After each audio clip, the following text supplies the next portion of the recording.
Now, probably a lot of you know that Saddam has been our boy for a very, very long time.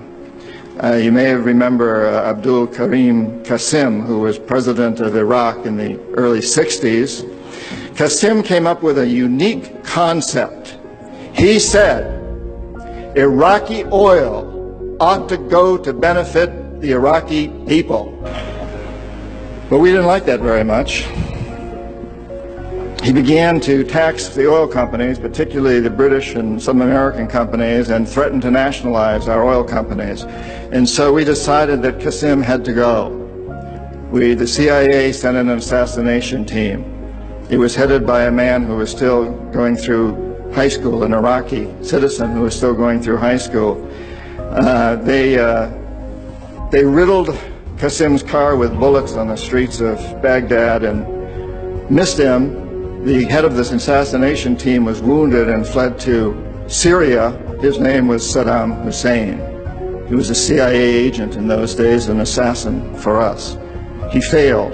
And so the CIA went directly, and this is all history, I'm not creating this. CIA went in and had Qasim publicly executed on Iraqi television. They put Saddam's cousin in charge. He became president of Iraq, and Saddam became vice president in charge of security. Eventually, as you know, he became president. He was our boy. He was our man.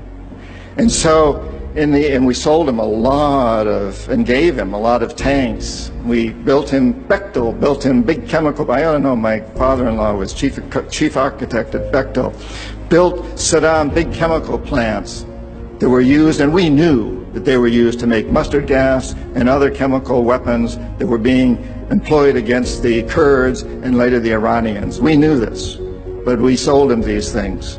And in the 1980s, we decided that Saddam Hussein ought to accept something similar to Saudi Arabia, such a successful deal, because after all, what we want to do is control the Middle East and control the oil in the Middle East. We have to remember that Middle Eastern oil is the oil that's used by a great deal of Europe, China, and Japan. If we control Middle Eastern oil, we control our biggest potential competitors, Japan, China, Europe.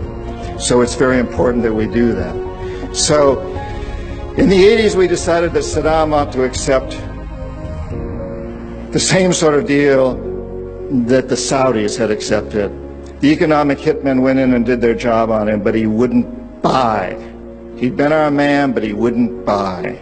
If he had, he'd still be president of Iraq, and we'd be selling him all the tanks and fighter jets and all the chemical plants he wants. But he wouldn't buy. So we sent in the jackals. They couldn't take him out. His security was very good, and he had many doubles, many lookalikes. So we couldn't take him out. So in '91 we sent in the military, our military, and some of you people were there. We could have taken Saddam out at that time, and I think you who were there probably know that better than anybody else. But we didn't want to. Saddam was the type of man the corporatocracy likes. The strong man could keep his people under control.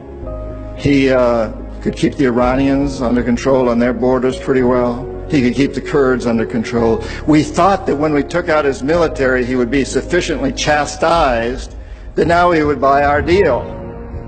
So the economic hitmen went back to work on him in the 90s. Couldn't bring him around again, though. Again, if they had, he'd still be there.